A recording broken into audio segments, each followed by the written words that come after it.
right, so this one, I'm gonna try to make this short because like I like to talk about finance, obviously, because you know, that used to be my career, is to talk about people's finances all the time. But I don't necessarily like talking about my finances, but you know, whatever, we'll make it quick because this is a question that I'm sure people have about, you know, because I've been working, blogging full time since 2010 and we're now in 2017. So like 7 years of that, it's like, yo, how'd you do that mess? How'd you even quit your job in the first place? So make sure you're subscribed to this channel because this is going to be a 10-part series and you don't want to miss a thing. Also hit the notification bell if you want to make sure that you're notified for all of my videos, not just maybe like the 1 or 2% that YouTube wants to show you. This is how I did it. Now everything's gonna change for everybody else because, you know, not everybody has the same situations and circumstances. So at the point where I quit my job, and I told the story about the day I quit my job in another video, so make sure you check that out. And remember, this is a series. But at that time, when I sat down and also decided that I was gonna quit my job, you know, I did some quick calculations.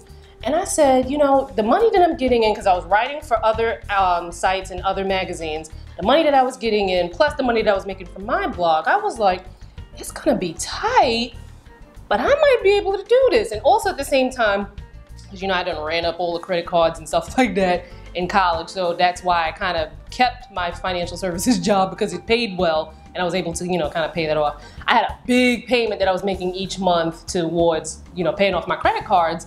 And that, I made my last payment right before I decided to quit. So with that gone, my expenses were much lower. So basically, I was like, okay, it's gonna be tight. I don't have that much money coming in, but I also don't have to pay out that much in bills, so I'm gonna be good. And that's how I was able to kind of survive, scratch and survive. I also had a lot of like, I used to say like I had 10 jobs, which I kind of did. I freelanced at Mac at one point. I worked at an Estee Lauder counter. Like I said before, I wrote for other blogs and other magazines and things like that. And you know, that's how I kind of maintained. The most important thing, especially if you're not someone who has, like, you weren't born with a silver spoon in your mouth, because clearly I wasn't, is to just keep your expenses really low. And this is why I always tell people, I'm 36, and I always tell people who are much younger than me, that you're like, yo, stop buying all of this stuff that you just want to, you know, high post. I mean, it's cool to have it, but sometimes when you spend all that money on that stuff, it hinders you from doing stuff that you really want to do. So basically I'm saying, like, you know, make a decision with yourself. Do you want to stay where you are and, you know, collect Gucci bags and things like that? I would love to sit and collect Gucci bags, by the way, but I don't have the money to collect Gucci bags and also, you know, be free and, you know, do what I want.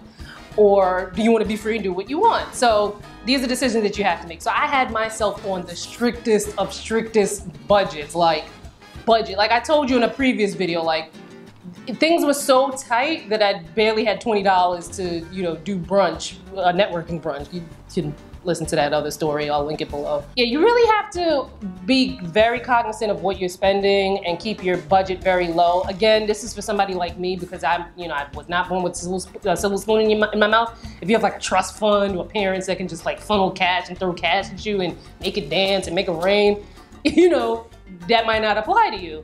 Another thing with finances and blogging, the last 7 years, it's like, there are ups and downs, and one thing that you really have to prepare for is the downs.